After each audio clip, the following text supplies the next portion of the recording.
Then the General Secretary of the NDC, Johnson Esiedun Ketia, and Ebetritri Enkomo and Anopay. But there is a release from the ruling National Opposition National Democratic Congress. It relates to Chief of Staff, Yemami Fremopai in Katebi or Church by about Abana Montubi to Ajija Abana Japadi and the Castle or Ankran Crown and once and bad. There's a release. Lawless seizure of private properties by MPP thugs and agents of the Akufo-Addo government. The National Democratic Congress has taken note of a statement issued by the Akufo-Addo government in which it announced that a task force has been set up to retrieve state properties, allegedly in the possession of former government officials. This can only be an implausible cover-up for the state-sponsored thuggery and violation of the human rights of innocent Ghanaians over the last 4 weeks. Let it be known to government that the quest to justify the criminal activities of its party hoodlums, who have gone about wreaking havoc on innocent citizens, destroying government properties, beating up hard-working civil and public servants, and attempting to seize properties of former government officials and leading functionaries of the NDC can destabilize the peace and stability of our beloved country, Ghana. The activities of these MPP holdings operating under the name Invisible Forces with tacit approval from the elements within the Ghana Armed Forces and the Ghana Police Service have gone on for several weeks without any noticeable effort by government to take action against them. Instead of condemnation and firm action to end this spate of lawlessness, these criminal elements loyal to President Akufo-Addo have received approbation from leading figures within the MPP who have sought to justify their conduct amidst threats to seize more private properties. The indiscriminate seizures of lawfully acquired private property came to a head when unseen powerful hands at the seat of government commandeered uniformed police of the Ghana Armed Forces to team up with the violent invisible forces to seize and take away vehicles from the residence of the national organizer of the NDC, Mr. Kofi Adams. Before then, campaign vehicles belonging to the NDC had been unlawfully taken away from across the country. Some officials of the immediate past government also had their private vehicles forcibly taken away by the same marauding gang. Furthermore, innocent citizens of Ghana who find themselves working in government offices and installations have come under violent attacks, causing serious injuries in some cases. In other instances, employees of some security agencies and ordinary citizens have been evicted from their official accommodation by members of the notorious Invisible Forces. A disturbing feature of these raids is that they are soon followed by profuse apologies from the National Security Minister, Albert Kandapa, with the State of Affairs reviews, with the promises and assurance to avert a reoccurrence, only for the same attacks to be replicated. This state of affairs reveals a worrying breakdown of the chain of command of the nation's security agencies and the running of a vigilante security system parallel to what is duly established by the law. The attempt, therefore, by the Akufo-Addo government to issue a post facto rationalization of this disgraceful behavior through the setting up of a supposed task force must be roundly condemned. If government meant well and was willing to act in good faith, lawful procedure would have been used to secure any state asset deemed to be in the hands of unauthorized persons. Conventional wisdom will dictate that proper inventory will be taken of all government assets, whereupon any missing assets will be traced to any person keeping same. This is especially so as each and every government asset, movable and immovable, as captured in the handing over notes, are handed over to the MPP representatives of the Joint Transition Team. The gung-ho approach adopted by the NPP and President Akufo-Addo betrays their siege mentality, which is completely incompatible with democratic practice. The NDC demands an immediate cessation of the violent attacks on its members and the seizure of their properties. To the best of our knowledge, members of the immediate past administration have complied with the provisions of the Presidential Transition Act insofar as it relates to the handing over of state assets. That said, if the NPP government has genuine reason to believe that any assets are outstanding and yet to be returned, let them provide evidence of same and use lawful means for their retrieval. To enhance the credibility of the process, we call on government to publish the said assets which they deem missing. We wish to make it clear that we stand prepared to cooperate with government in any effort to reconcile national assets and secure them. We will, however, not tolerate any violation of the rights of our members under the guise of retrieving phantom state assets. Any further attacks on officials and members of the NDC will be fiercely resisted. Johnson Asidu Nketia, General Secretary, NDC. General, Abishapa Akwaba. Bibi Akama. Good. No matter saying. Boko. NDC Mboko. Boko. I see. Kata on natural. I am. Sauti brofo.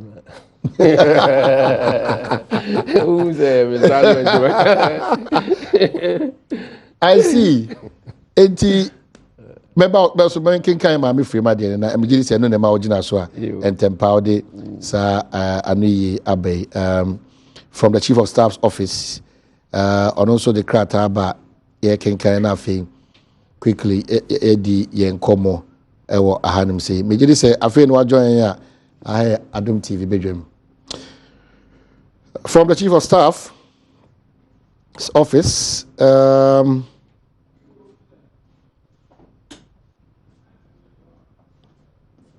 statement on retrieval of state assets unlawfully possessed by individuals. Office of the President, Flagstaff House, Accra. The Office of the Chief of Staff is informed of various state assets, including landed properties and vehicles, which are yet to be handed over to government by individuals contrary to law. Consequently, government has set up a team comprising officials from the following departments to coordinate the location and retrieval of all such assets in the national interest. 1, the Ghana Police Service. 2, the Ghana Revenue Authority, Customs Division. 3, the Bureau of National Investigation, the Driver Vehicle Licenses Authority, Office of the President. Persons with state properties unlawfully in their possession should endeavor to contact the task force and make arrangements to surrender same with immediate effect. The general public is also hereby encouraged to provide information on any properties believed to be within the above mentioned category to the task force via the details below. Task Force on Retrieval of State Assets, CID Headquarters, Accra, and Ode call her and also first our number was 0299 01 2238. There. Nobody in common. And it's signed by Akosua Fremont Sayopare, Chief of Staff. General. Yeah. Can't I win who response need? Aye. But no, you inquire the abako, Nema abako. Okay, Krata away. As sick is a ebe cover, Nema Bonnie Bisono. Are you still driving your car? Not some make a near banker. Maybe Yajuma were by old driver car still. Make us. And yet back home make us doors, me driving in still. A bankers, there be a banker. Some mean try bankers. What bank and there was so? Oh, me a political party, chief executive of a political party. And there's a difference between party and a bank. Based on suspicion, they can come over and pick up your car. Because I understand that. There's suspicion, there's an Send me so me bura kase me suspect say mon fidie egu hey obi di amo wi ame ba beje efise mo so na mo ya adwuma wa bra na abanda da no ho senka obi so betime awura ha se obesisa mfidie ne cameras yakọ enu nti asem a ye ka no ne mu nyina asem o Ghana fo no nyina asem na ye ne mo ka ye ka no efise ya fa aban ahodo bebri nsem ansana ya ba beduru ba bia ya duru ya nyina ka se yento aba ne yenye adisɛn ka bi amamuo ɛna ya ye ho hyehyɛ ya practice ya beduru satam ya ebre bia ye kɔ yanim no na kyɛ sɛ ye refine kɔ yanim inti transition the kan by 2001 na nye papa kura ɛna efiri hɔ eduru 2009 na kyɛ sɛ said the 2001 call no improvement vast improvement yabam ena ya free 2009 ena ya ba 2016 no ese say enye perfect kura no ese ye vast improvement over the 2009 eno na chese o man no yetu anamon ye koyenim so eno nti said ye nuanom MPP 4 esi ye wo 2001 no se 2009 obi aye se yemfa santu aka kana enye papa sanache jomu sanache mipsro Professor Mills e ka se Gandhi aka se mimi tu ani na so tu mani bia ebewie no na omanumfo nyina ansa bia ni befira enu nti de wo mo ye no wo 2001 no enu nti na oman ye nyina yekoyanim enu nti yenye no sa nti odi ni nansi from emma obia oye ayi bia no objective observer about Professor Mills transition no who say a vast improvement over 2001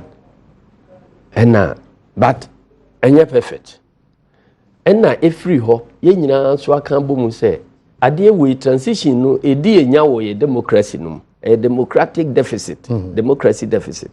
enu nti no yentu anamo a ye betimi akoreti sa deficit no ena ye nyina akotra se ayemra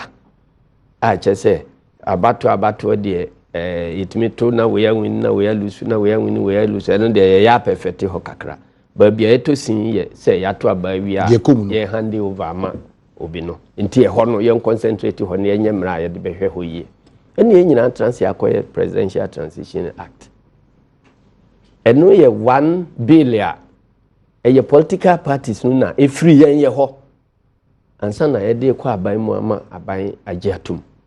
eno 1 billion ye political parties no ankasa na trans MPP NDC PNC no ne akaka ye ya de kwa aban mu esensan krata se ye mfanko ye adwuma ne de kwa ya aban so agitum a wa pass nti ye nyina ehwe animu se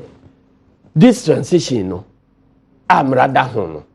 ebeye vast improvement cry enye perfect cry ebeye vast improvement over the LCPN na mrani ho a obi ade na dwene eye adwuma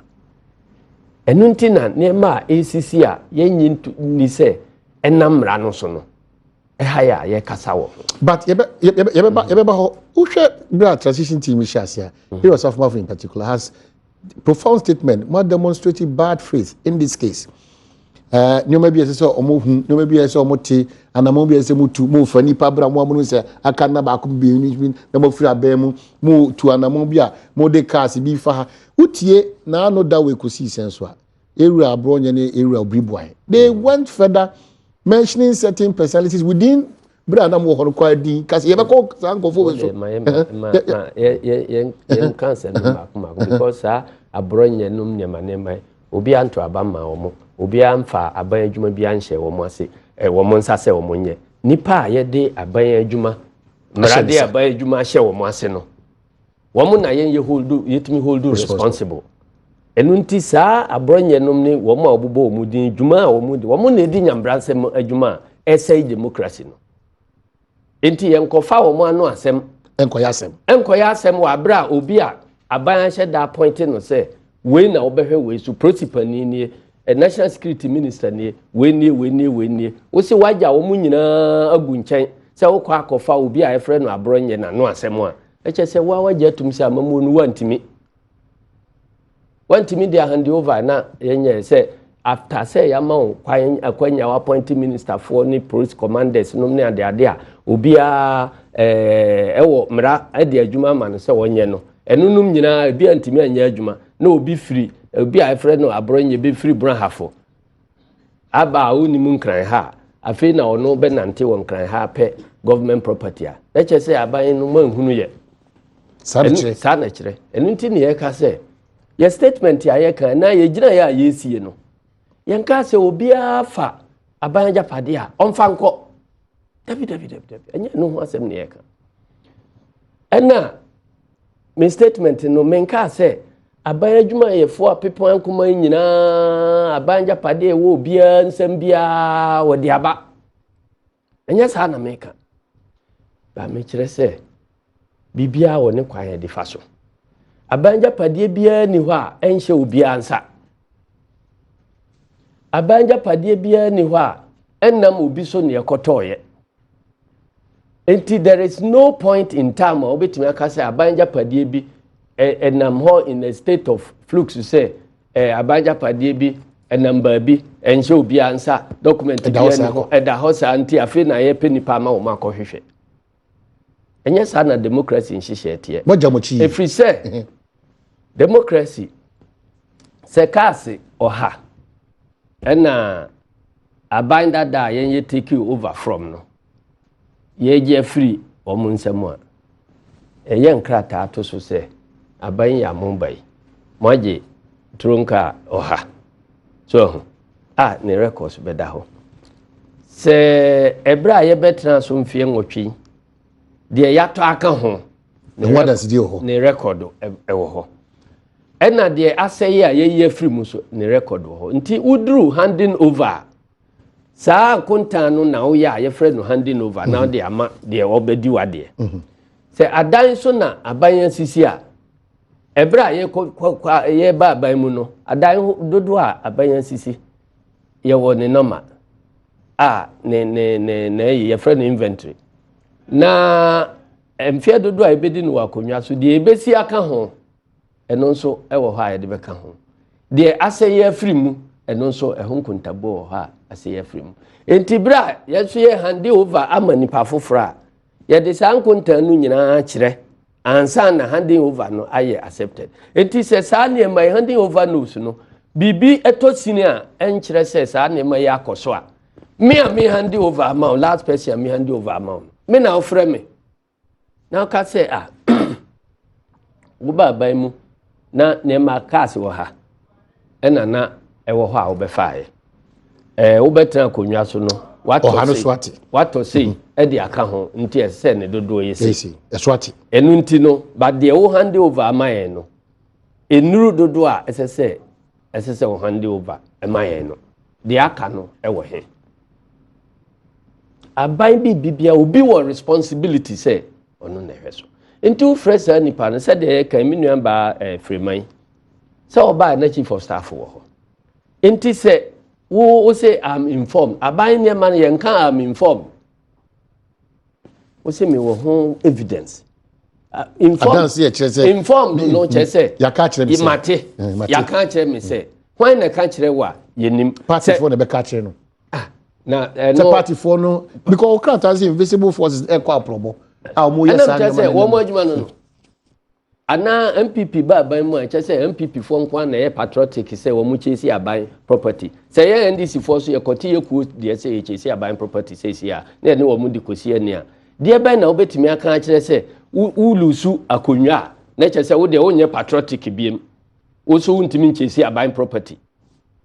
se party a anwini power nkwa na timi chesi ana CPP fo koti ku onu bi na ana PNC fo koti sa ku onu bi na obi ase ye chesi aban property a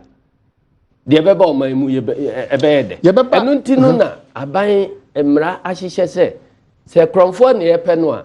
ye wo aban adwuma ehwehwe akromfo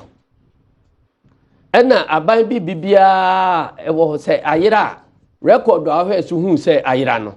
enu na opagade ba na nipa na ohwe so a ene wo hu se wakan a enso no ono ne first person friend no na ka se ade we ni ye hu se te sei na che se kopebra eno da eno efiri ho a de ekoso na ko se onam kajetia na obi apa se awio yabo waku munkuno pupo ni abebu waku ebe wie no owie ade be ya yenim wanu asem a yenya wo misaw ebi kura awio mo nche no na ya chew na ekwa koduru baabi se Kofi Adom se die ya besesa ne cars e de akwa koduru baabi na minister of security so say menim ho hwe yensoma obi a ho principal ni se mensoma obi a ho soja pani se mensoma obi a ho enti e pa ne chew yemfa cars nkoma no na unsuma obi a ho a nipa no ekoye no de se onim wo mo na unye on top of the security unim wo mo ena nipa no so kura ebi enenamo a wo mo eguso aye ka no description say ne chassis number ebi aye say nti aban no beka kire say onim nipa a wo mo ye saa de no a eche say enye nokre say unim a eno na wo ho say ubetimi akohwe say unim say abronye de oka ho na ekosizi saa ne man ade na nkwachi abronye na misa no ni lokoso a ode yesa ana obi foforo soja ni a ono wo mu no se soja pani nsoma oba bia se koya adwuma na udi utumi ekwohye soja atade ekokoya mrani oman mu a ede bisa obo yomba papa mese mrani enti soja fo a wo mo aka no wo mo so ntinsi kuromu se obi ankomande wo mo obi anya oman papa no metinsi kuromu sene na chese oman na sei se me so meti we me oman papa kina me kote me vigilante se me so me ko retrieve aban ne ma ne ani wo mo aka no disisi ani a ebeyi enu nti we are not living in a state of nature enu nti ne ahihye governance ahihye institutions enti aban de wuwi a wuntimi mfa nkoba bia enu nti no obi a na ehye ne nsa a yehwehwe a yenhunu no yenkobisa no efiri ho a se yenim ne ayira no a yen listi no obi anhunu se aban ka aduotwe ne numbers nie ayira wa citizen bia obehu se ebi wo obi nsamu no sa numbers bebo amane yes bebo amane na womo a womo kutatumi se womo ekokoje no womo nko na womo nkonkoje se prosifo nkonkoje wo ne kwa na eno so free ho a de ekosi wunim de womu womo a atete ye ho agum se yeje abanja pade yeje ade ko he ya de ko he omujifa na omri kwen na nipa onu ye pani a onu na nka ese osoma se bejeje ade no bra ne fanya adwuma no onu si onim ho hwe na onim ho hwe no nipa no koje saa japade no a kwan na onu no bua ho akonta me special assistant ya me no ba hai na champo otinifia na ya bebopono ono mo drive no call ya bebopono ye bopono a amane ese oka we ya banka se abanka se me ya ban adwuma ana meti oman mu amintimi ntomeka enti ya meka omsi da fausafo abra o se me mfama so onim so odun so na se mwede me mfama se mu kura mu bai mu firi he omsi e firi national security coordinator na ka se ye mefa ne mfa ka no o se me mfama mu ne mfama mu kina me drive car no mo pa yenko police station ni en report no police station ho se mo munie na ntwitwa mu photo na yan twire prosi memfa safo anu nche prosi fo nsam na monko prosi fo no mfa enko ente se ameme ka amato de memma mo mfa ena kikirikiki na se wo mote ase efro ka no yanko police station am si da bi yanko national security wo tu ye no se ye be ko national security wo mudru parliament house anim ho a o se yanko parliament house anim o se da bi minim national security office yanko ho o se da bi wo de ye mpanimfo e wo ha na o se da bi mu mpanim mo office wo he o se ye ni office ene de ka no eko parliament anim ho na wo mo che no ejaja frefre ya na mpanimfo bi bae ye be pa ne che wo se o mfa ne ka nko enu nti se wa nyina so anka saa ena ye je ka no ko ya anka de ko he nobody knows enu nti na ye ka se 2001 transition no ye wie no MPP party fo na omni nam kromu ha na omo tete aban ka omo se omo je free they say omo retire ya hand over MPP for mrante na omo tete mu a omo de nam abonten so enti ye poboni bi a omo abose ye mehwia aban cars MPP menam ka che na omo nkwachiche ma omo ho eno ti na omo ye enti ye nyina ye patriotic se ye hwehwe aban ayia ye ma emunye transparent na ye nyigi ne ma ye gi a se ebi wo ba bi a ye behunu se wo ho ne akwa akwaje se ye gi a na obia nya sure se ade we no ekwa aban mu ye de koya aban djuma eno nti de mi di ho yaw ne se mami Frima Opari I know her a very decent woman very problem bia it's not about Frima Opari but baby a omode no akwa no mi jimi di say sa letters we nu nema nyina amememfe na edi hye ne kon if say adebo ne asi ye complaining about it na afi na wo ba betwere letter edi akokova ekuo no a na wo mo ate a wo mo de nam a wo mo ye sa no afi na wo be ma no legitimacy na have retroactive effect every say soldier for ni prosi for ni sa ni pa ya okekan ya wo mo an e ko Kofi Adams fie hoyi mo amabehu mo amosi munim ho hwe no enti letter wa twire oboy amane se afi no atikuo no ana se na kuo no wo hodada afi no atikuo no ene de asi pen no de na omo ka no wo ho a yenka eno ho asem wo letter no mu no kuo no a enam abronya num keka ho no de na omo ka no wo eno ho ansana is it different from the airby na different ya clearly response clearly per edia obo invisible force ne wo krata ba wa hanma they don't fall under the ekua ye maame Frima Opari se omomra no nkodi se enti as a chief of staff no wenum ene baako no ekoye competition ana asesen ana de no aka fa kuo baako no ene nam no se sa kuo baako enya adwuma na omenso me model rule se NDC for yem tikuo yem fa nko retrieve government property. Is it not enough say national security minister beka say me pamochobo this is not part of my instructions and directives soldier pen beka police pen beka now na say kwaso wo omanum enti hwan na ye ti ha no opposition ni betime aka say minim ho hwe na okọ ni baabi ba wo de che no aso awo say wo na ese oboy ho ban wo na hwe yesika so wo na hwe soldier fo so wo na ese wo hwe say ye benya ye fa ahudie se obi antiatia ye fa ahudie so enti asemba se obi tiatia fa ahudie so a enya abansa de ni se obeka se minim ho hwe no akotena ne ba bi o unim ho hwe de na wo ya fa ho a e fa ahudie a ye tiatia so no enso betwa eno ne e party afri wo mo ho enti se wakoti kuo yi a we are finding out say de aba no se nye de happen no e no odi we no ebe ma no legitimacy na ye kuo fofora na baako no a eye adwuma no anyway no ko pem challenge ana say party bia so nkote ne vigilante group a ye de retrieve aban property ana property no so ye nim ne subai enti wote uka mu a me so me suspect we say ka no utimu no ya aban property a me so metimi de me party ayi for vigilante for achi wa yiwasi ho say brana be kire fa nkrata be kire me when na be si efise bia bu fira ba mu no nkrata edi adanse se aban nya pade se si ka ma ko de wotwe ana eja ye to aduosia kan ho ho nkrata ni ho numbers ni e bia sa sinto na beda ho enti sa sinto no wo ho dia sinto no wo ho a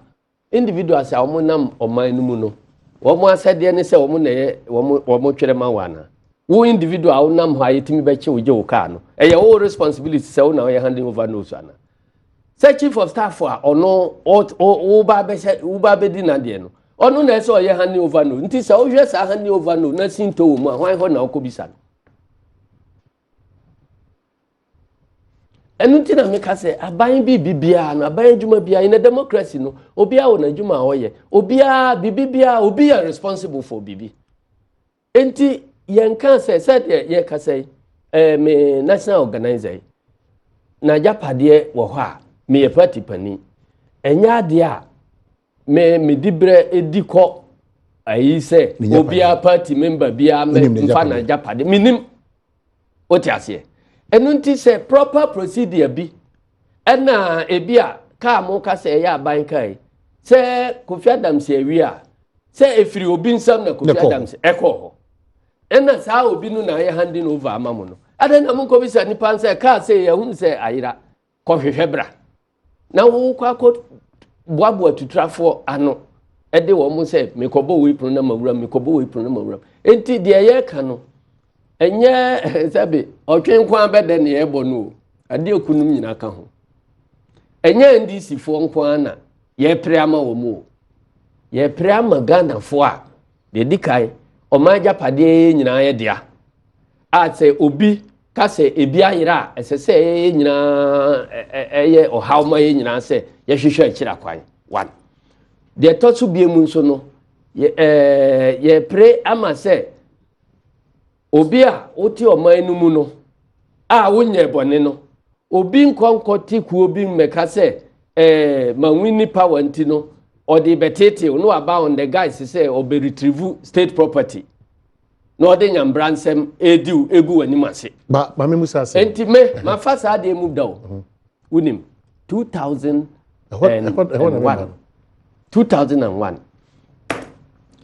ye the television cameras ene ba mi fie say ye babi tu ene soja fo a umkuta tuo ni bayo ne 24 dina na si ene bibiansi say aban me ye minister ena malusu mabayan lusu aban lusu ye no me wini as member of parliament ya say aban member bitran enti na the issue ni say SSE to me free minister atraye na me call MP for atraye MP for atraye so mo na mo hweso kwa amran bates wo na hweso ena minister for atraye wo na hweso ena me di wachi say pe baby ametna as member of parliament na mintu nkotena ho na minhu wo hene bia yatu no ade so a odete ahemfie enti no baby amekwa akotena new place no ho na ese mehwehwe school mu akwan ne ade mame manti dem a udile no na ekriti problems mame oka osi o dem nya mu amuwo eyi de ese ye na ese e ma dan na ye nya mfa ma unti uti ha enye problem wo mu a wo mu eni parliament na ye ne wo mu wasem se na oboa yem o twen ama ya makwa ma free ha me free ha call time da me free ha 3 days na wa twere ejection letter edi soldier for 24 yes soldier for 24 am kuta bioness ni ade me ma wo fie na hey ni abopunum kukuru he mo papa wo he kromfo mo ntum free ha 3 days na nkwara yi ehu aka wo mo oti ase ansa na meti a me free ho aba me ni wo mbetwa aso se permit that mami as member of parliament because udi media kojiska e wo speaker ho say wo pedan ma MPs na misika no kutaw se wo ka say yemfa sika no mame na me ame nkopedan sika nkamanya bi atu ako wo akwa kojiska no wo MP fo din mu wo pedan mame ba bi ame metin so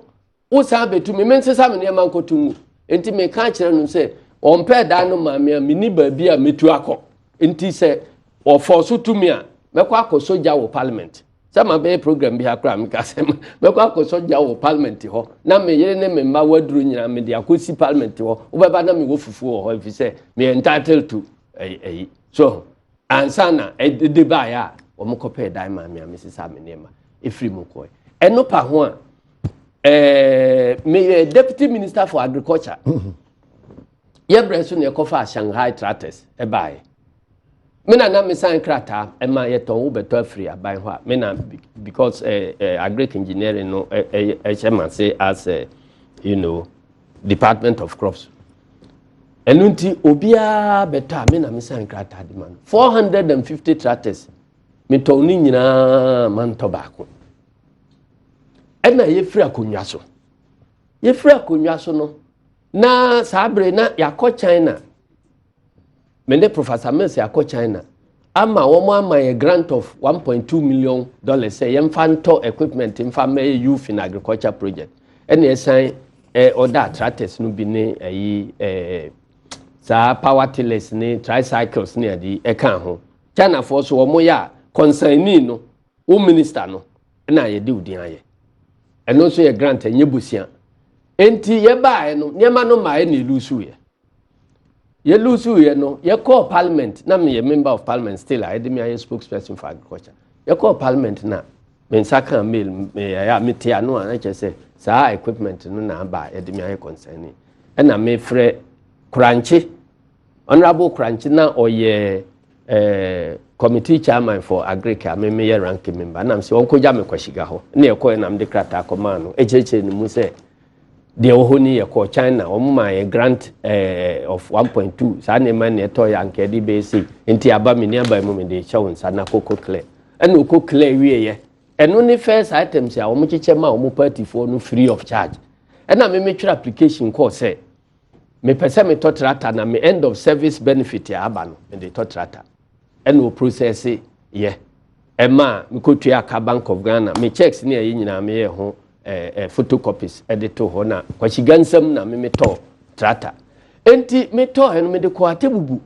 se yemfa nko ye adwuma wo ho enye plan na me nyigi hu ska kraja opposition ni na me mfa nhwe me how far me ya kire me na ehon kontambuo no a eba no na mani nyi ho ena me ka se yemfa mra me krom tractor no beduru se kwa no saa obribu ahenwe se ya ene o kasai oko gange up and obribu with obribu ahenwe ya me na me ka. How do you know? Me ka I'm telling you what I know. Enti oko fa party ni bi wo makura bi ase wo ho se friend no oten se wo ye reporter ena omba peke me tractor no number registered number genuine ena wo mo koye story fa ho newspaper bi wo Kumase pioneer there be newspaper maguno eni hobiem enti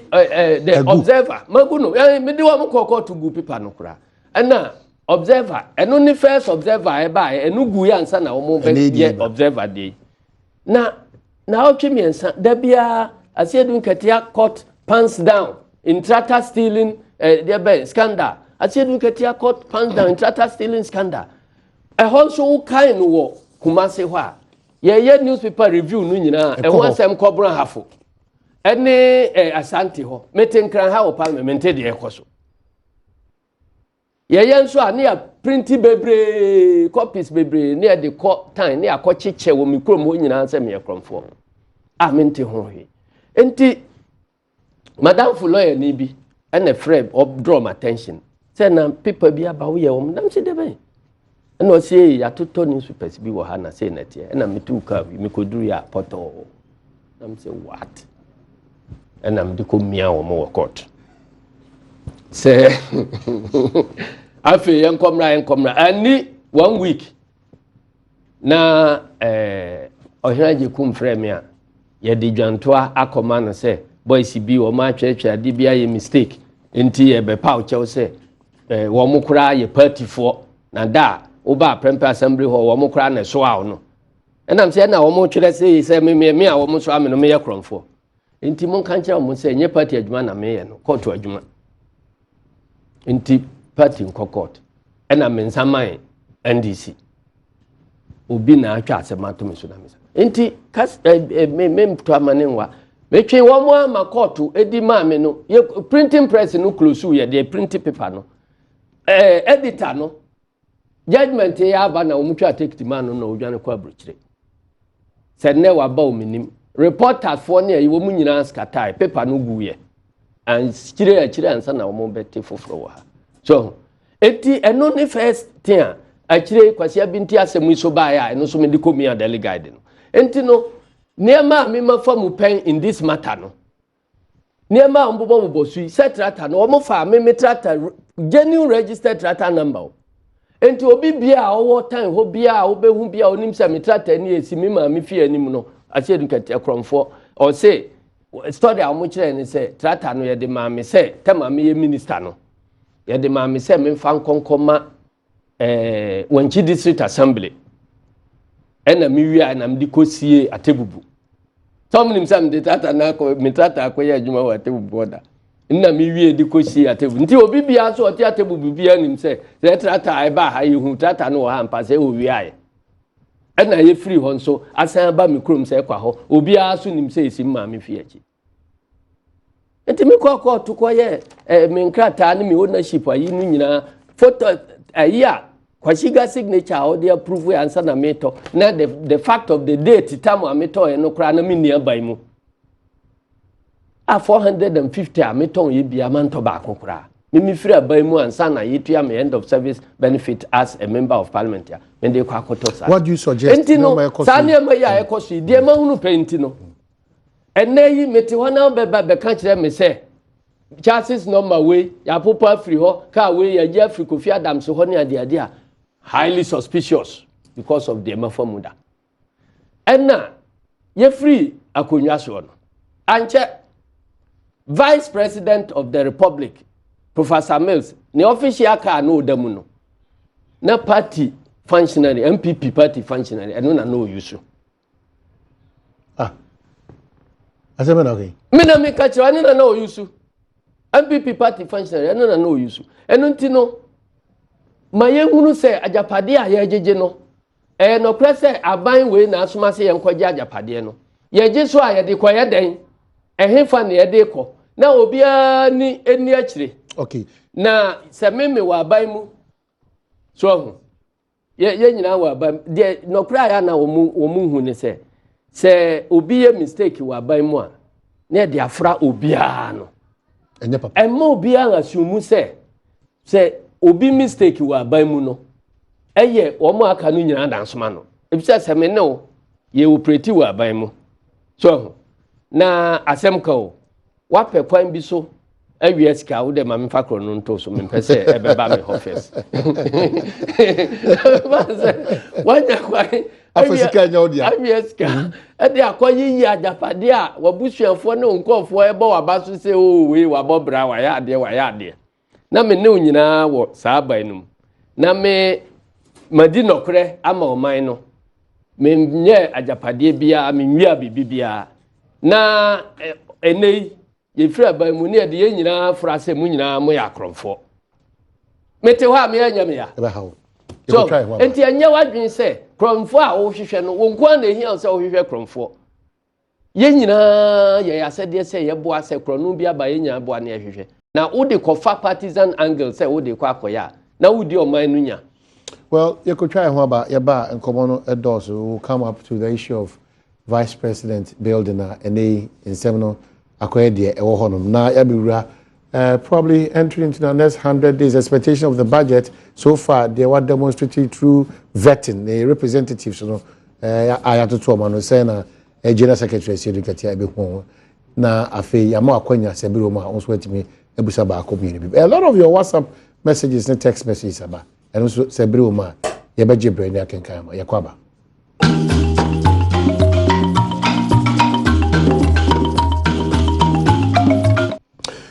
Asaba, Mameka also share Adom Mpensenpensenmu on Badwam TV, multi TVs, Midoma in the Covenant. General, yes, you didn't get a lot of your WhatsApp and text messages about Yabaji Brain, Ebinum Person, Ebinum Sin, nobody who are can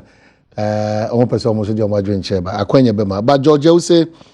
this is the general speaking through talk. The government must rule according to law, not this bad way. When so Honorable Samuel Adombo was saying, in the first place, why should our people go home with state vehicles? For the first time when I heard that at the transitional team had decided that vehicles above 2 years can be sold to the outgoing ministers and appointees under NDC, I said MPP is up to something. And another one reads here from Musa Abattoir. I totally agree with General Mosquito. Government is acting in bad faith. They should arrest Abronya since he was on record to have said he's behind this unlawful behavior of raiding Kofi Adom's others' cars. One thing he must understand is that no condition is permanent. The calculated strategy to divert from Boache Jako bribery scandal won't see the light of the day. Respectfully, we've tolerated this inhuman behavior for a long time. And another one says, okay, this one is a different issue. You're talking about the building, but still, let me read it for you. Freddie Kuma Wasekropon, I'm very sad as a Ghanaian. Why would any person or persons that have the country, love the country, spend 13.9 million on VIP's residents while school buildings are killing the poor man's child? Government must jail and retrieve every stolen item. I can say confidently that the NDC is a group of unpatriotic citizens. And another one also gets through here. Your concern is that why have you given Esiedun Ketia, the general, the platform to make all these allegations? I have tuned off from Adom TV. That's your choice anyway. And this one from Alhaji Halidu Haruna. Amai, we must stop encouraging the shameful conduct of Abronye. He is acting based on lack of understanding of the issue. Honorable Yalban, the former Eastern Regional Minister, paid for his saloon car Rover 75 when the MPP exited power, and that car was sent for repairs in a company around Spinters. The office of the president was disposing of vehicles that were within the premises of that company, and Honorable Yal's car was added. He provided evidence of payment, and the car was released to him. Abronye needs serious education. Alhaji Alidu Anonosudiwe Abba. And another one from no, I don't know why Chairman Lotu Jacobs, I don't get this one, but come again. Okay. Somebody remind Esiedun Ketia of the 17 thieves he said about their opponents. And yes, I still stand by it. The 17 thieves. Yes. How? And that's something with retract here. I still stand. But there's an opportunity like Otiko Officer to retract and apologize. David. Same opportunity now. I have never. You have no regret for that statement. Never. But your description was not in good taste. Well, if you have another opportunity, we will come and discuss that one. Okay. But it's not the subject for the day. Okay, but finally on this matter. Honorable John Alexander Korn writes, Omayene, there is currently a team appointed by the transition team going around the regions and the district checking the handing over notes and inventories with the support of former regional ministers and MMDCs. The team is moving to the Bronafo region today. So what is the need for the letter from the chief of staff appointing a committee to do same? It is in bad faith and serves to give legitimacy to illegal conduct of some of their supporters. Is it that these elements are uncontrollable? Remember, if you create monsters, they will eventually consume yourself. A word to a wise is enough. And John Alexander Akon, former Ashanti Regional Minister. Now, Ebesaba, Ahodonos, but Yembrana Akufo-Addo, His Excellency. Namamu Awashasia Obu. Now, and against the promises or the pledges or the Amagana for. Baby, I'm free. Any baby, I'm free. Bronafo. Adia bakwa edi enya wo Bronafo eye sikasem ho ntotu ya nkoyi DKM sensem just amotu sensem. What happened under my watch ntia nipa bi nim susu say you were part of that fracadam course na nso gina simpie so ka se aban a wo so no entimi antu sa na mo na oba obeye de sese oye bia no na wona o musika se wetima jam se o ka se mbetran studio ha e ka se ade a ekọ na ebon kontine hwe na de eba betran ha ka kire mo se sa sikasem mu dwirim no a aba no ensase de ho sobo de bo aban na ye amanfo investment decisions na omo ka se ye ntua a ebeto abati aye no yeni akwanya bia se ebetimi akofa aban sika akutia mene taxpayers money en mene to ayetua na yede bekwa akotua saa aka no wa bra mene ebia yeso ya take the investment decision bia kodoko kofu bia ensu anto a ya boka a bayan kotua ye no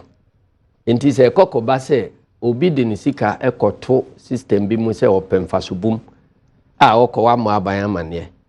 na okona asemba ho ensese de ho afobu ebema aban nti e dangerous se wo mode eye politics no ena mesan kan bie mu se nipa wo modidi saa kuo no bia nim no kra no se ye ka mafa nka chichide ena fa abofo kane so na di kan hu no nipa wo modidi saa kuo no bia nim no kra no MPP di wo mo aye parliamentary candidates na se o se kromfo ho wa wia wade ye penachi no obi a obesi kromfo no hene se moni yo wa ya de ye si o hene se wa ko wia de ɛne obi a ɔnam sɛ yɛnhwehwɛ krɔmfoɔ ne yɛmfa no mfa mmara kwan so na nneɛma no a wawia no ebi a yɛnkɔtɔn ne yɛmfa ɛho sika mmetua ɔka no saa nipa mmienu no hwan na ɛyɛ nipa papa mekaayɛ amanfoɔ sɛ obiara so pɛ asɛm a ɛɛdɛ asɛm a ɛdɛ tie nti wɔn a ɛka sɛ o sɛ manten gyina simpie so rahafo yɛsɛ yɛba a yɛbɛtua ɛna mesan ka bia mu sɛ public accounts committee nipa a ɔda no ɛyɛ member of parliament a ɔyɛ MPP ɛwɔ brahafo ɛnɛ ɔna ayɛ minister of health ɛno nti sɛ adwumamanu nti sɛ wode aban sika a ɛnsɛ sɛ wode kotua ka bi wokɔfa kotua a ɔno na frɛ wo ba bɛgyina hɔ nti sɛ ɔka nipa no ho a wɔn ka sɛ aban metua no a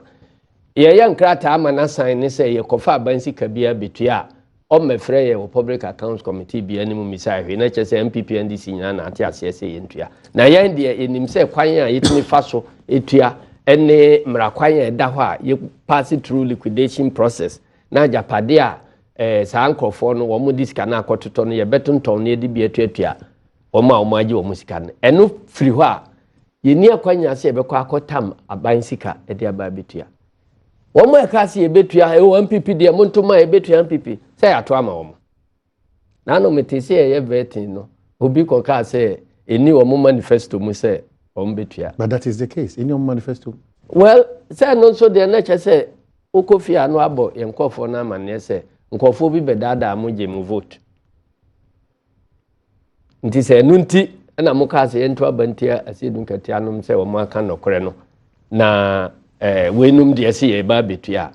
wokɔ a wakɔbɔ abusuafoɔ amanneɛ sɛ brahafofoɔ nkɔfoɔ no a wɔn baa ha bɛka sɛ wɔn abɛdi adwirim wɔn de nnaadaa ne atorɔ abɛgye yɛ vote afei deɛ wɔn sɛ wɔn ntua ɛnyɛ wɔn dɛn. So what was the problem?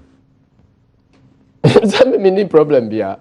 Say problem about saying about DKM in sense what was the problem? And why couldn't Abano Anamuntubia with the state agencies now almost supervisor almost superintendent on all these matters now Anko Harris? Well, Abain to Anamo I say Abain to be Abain to you.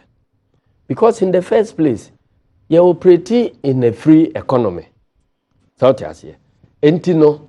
institutions microfinance institution freedom of association nomne ade nyina ewo ho obi free ni pemu se ha na medem sika be kwa akoto a aban ni tumi bia so obetimi ade amememfe akoyere no se ye ma onfanto ho me kai se God is love se mu yikura God is love no regional minister nom etu ho anamon ekohia omompanimfo no ene customers no bi ewo ahimfie kura wo nkransa ena wɔn yɛ customers no ka sɛ yɛ na edi esika nya aba na pay esika man ena kuo we ete sɛ noboa kuo democracy no ma kwan sɛ freedom of association yɛ ka sɛ yɛ tie kuo bi sɛ friendship association ne ade a aban fa ho bɛn nti aban entimi nhyɛ yɛ sɛ saa kuo no ma yɛ join ne ana ma yɛ mfa nya adwuma kuo no so record bia ni babia say woman register with Bank of Ghana and say bibisa ena nyame anim tumi bia so ni ho a ubetimi e dia for so wo say wagu sa ade no ene ja no ho enti se akire ho asem akwa akoba say sa kuo no na enye kuo papa na wo de ho afobo e de beso abanya. Is it fair? Na MPs akodi animu e demonstration yesi kuo we lodina ka ho kuo we ka ho mo de pivot Ghana for ibinim guso kasa se maji mu vote awie nipa ono se ono de ba onhwe bibia obetua ska no ato anse no waba e na wato aba ama no e na ode number e na o se mintua enim nhihye mu vote a ode akoto adaka no no ko electoral commission ko se obetuma yi afiri mu ama nipa no sori akonwa no so Mujamochi as a party. Because I said, Bibia Dano. The party in Koba Biao. And this in Koba Bia. Mujamochi. You go for Dr. Baumian. Yachino Nesen. Say, Matutu no my NDC are buying. NDC are buying. Mujamochi. The SSCA ye a far Mra Yijina so ye handing over Biano. Yeah. But handing over Bia to me ye perfect. Enunti na kwanya wo ho se mo handi over so a mo ma wo mo a eye abanyuma no nyina nya available se de ya handi over ne ma no de ama no no o hwe bibi mu na onti ase a wa wo ye handi over no ye mfrɛ na behwe mu na wo ne no nya. That is the ideal situation. Enya de eno na ye situation a ese e operate enti me ma handi over se me ba hai ese ye de me amba se oman hene say dun katiana say so obedi wade wo ha me so menim say de set camera menim say de ma me ayi say ntimi de say be church wo say akonya nja ho na wo wa church me mu say wo be transia ya de mic bo wo minim ye say ne ya je signals from baby na at once no you don't expect say ma betra ho no ano na ma hu bibia ye enu nti wo around say me ye nam duru baby na mente bibia ase a oman hene ha no a wo ka se menye no sei no meye no enko ha yi o nti mente we ase na wo makire mu na waba sei ni nete se obeye na me ne onyina tena se ye na anko yie na se bi a wo kɔ no na udi aborɔtwe wire bi free microphone bi mu a se nyina ye behu me ne onyina tena se eye na kasa mu na ma se nyina behu efiri hɔ na se me koka se oman hene ye nipa bonefo wayese ase na medika. Okay, so anamontu we nyina ya nyina eni nyina ye part of the transition ya ye nyina anamontu we nyina enko so ade na osusu se ebema obi ti se his executive vice president akase sika bi sunu bi ayira afri ene ga na sika semu eda yi si ama vice president sika sunu eda so ni ebetime si ball hole we ebetime si we si afere achinye na aba wo ho no nyina no totally unnecessary because nipa mo handles had ye no nyina atiase into the first instance ya wo hunu bibi a wo ntiase no wo mo hand over ama no say pani we say mentiase bibi wa chira mimu na nipa na chira mu na wo first instance say ya hand over say the man say address bi a wo kwa ye na wo yi ase no na mete ha say o man hene free ha no or the microphone no bi a hye ne bottom ko wa bra wo ho a mintimi misa wase enu nti na me ka say Dr. Baumia me kai no say running mate die is different from vice president die. They are two different things. We are running mate ya. I feel na wo bon toa. Ape vote. Nipa oni wo mu behia no akasa akire wo no kasa wi aye misa question. Oh yeah rally. Nti what is say obi akoye rally na wa ye wi na abibisa for platform. Abisa no say asema wo kan ye ase akire say. O kasa na ya boy nsam na wo ko ba bi. Enti eno ye different eno atwam ena wa be swai afa oman constitution aswai se me de nokre ebe ye madwuma na me kan ade na enye nokre a ye mfa mra kwan so meso oman no me fair to every Ghanaian. Enti says here as a vice president no say so ye fair to every Ghanaian osiki obi ayi enti se asem na wate a onya eho aya ese so onya abutre no ye fair to everybody including nipa wo mo di sa adwuma no ne wo mo komuni ehunu se ade na se na te ampa ansa no akogina baabi na handing over nsem no enya asori dan mu na ekoto aso enti wo transfer dan mu na wo ya asori function na na we numa discuss sa e di say na de wo mu bie mu so ne se cons any national accounting no asem bi wo ho a wo kan nye nyina na etimi dane no ko twi mu asem a Dr. Baumia ko kan ye in relation to or see deficit bi ananse bibi wo ko field ya akama mu ha ba bia asem da obia no se NDC for disika bi 7 billion wo ko ba bi so I say wo mo atam sika bi 7 billion akɔhye ba bi so ade wo kan nyanya sa nete wan kasa wo nchechire mu a wo de etu dwa nyina no nya sa nete de wo mu nchechire mu a mitietie bi ni se common fund ss yetua yenyantua enti areas wo common fund mu areas wo get fund mu areas wo wenu arrears wo mo e che say obi awie sika enti no eye boapaye bi say yempe kwan bi. But why would MPP do? Say bi na makomu a kire wo no e bi na me personal experience kra na makomu a kire wo eye boapaye say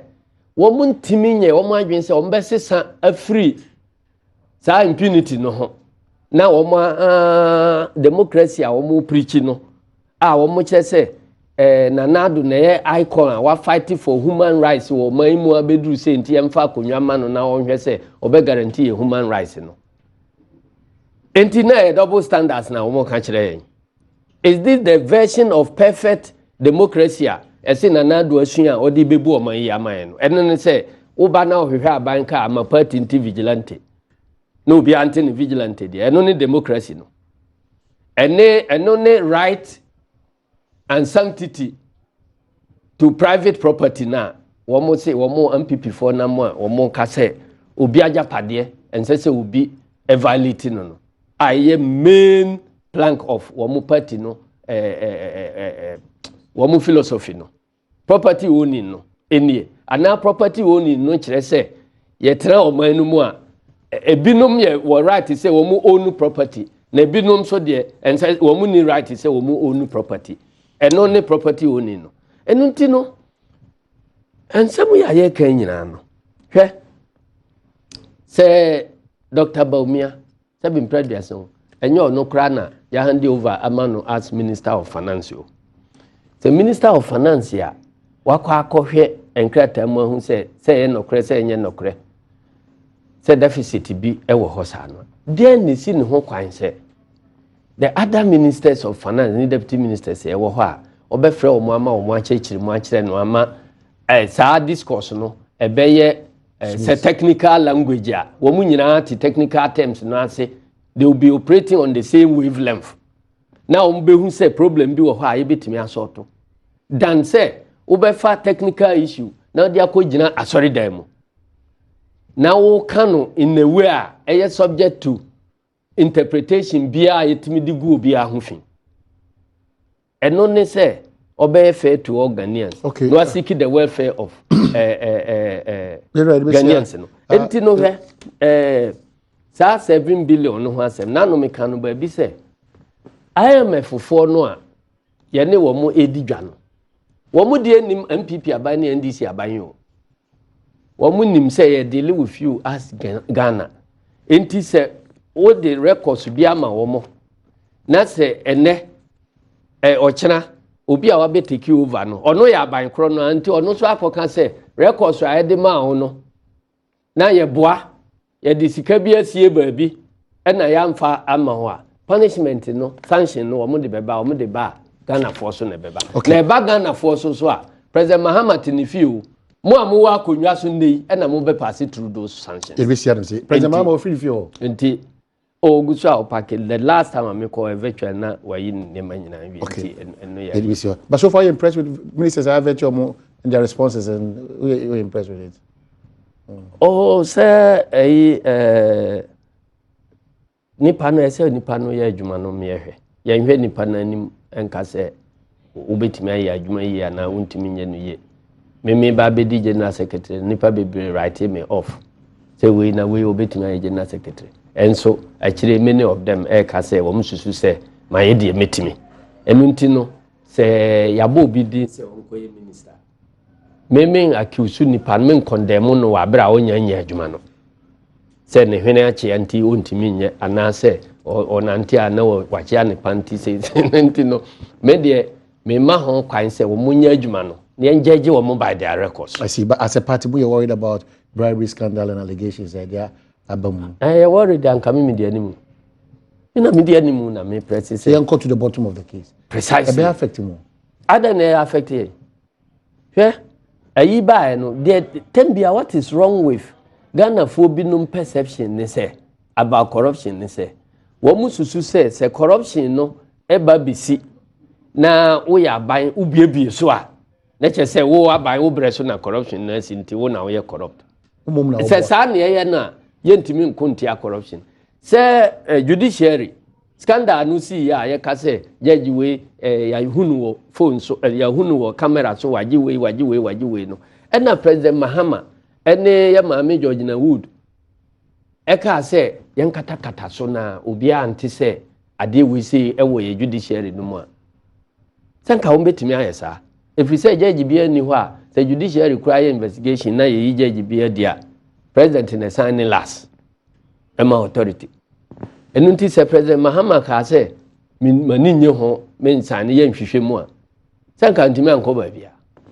but enim say e ya de bone enti democracy no e woni fapem ba ko ne entebuafo adwuma ba ko ne the say parliament enunti sa na e ma mienu na e democracy fapem kase pa say esese omanfo nya gidie wo sa adwuma num enti bibibia esi na ebe ma gidie amanfo wo sa anwuma mu ahwan a sa de no ye threat to democracy ebetima ma ho kwan ama yetu abai enunti President Mahama di akire ene ye maame George na Wood so o si ne bo e ka say ade we en happen e wo judiciary mu under my watch e hwehwe bibia mu fiko e ma judges no bia yi wo mo ade ne ade ene ye bisa as a Ghanaian na unya proud of your judiciary. All right, Johnson. Enunti se bia si parliament no mu a nana do ne speaker omunka wo mutim mom ne ahwe kwan ben a ebetimi amfa so a ebetimi ayi saade yi afri ho na Ghana fo gidi a ye wo parliament mu a free democracy no entra ho because omanfo no ye gidi ahwan wo democracy mu a unim the alternative Basabasa ene beba sanity Johnson Sidin Katia General Secretary for the NDC minim so pe ball their Black Stars in Kugoni si sema me ya because na minim say osaje fo beso ye dae say ye 60th anniversary ye ba bedie eno ya na ko be dia appropriate time na ye dia be kire ni pa e frefre o mo say ya san take over Africa ye cup ni so ye di ye no komodo do na brinti no 8 minutes an komo na ne nya me the chair at the appropriate time obeba me ye di ada nkomo the NDC as a party baby o mo hwe sisi how we see criticize aban owoshi and the expectation of this administration that's left for another occasion and another day. That's what Jibre. They are overrunning your time. The director, Unis Fully Swasi. A fiaman kwata makro etwaso edi amount.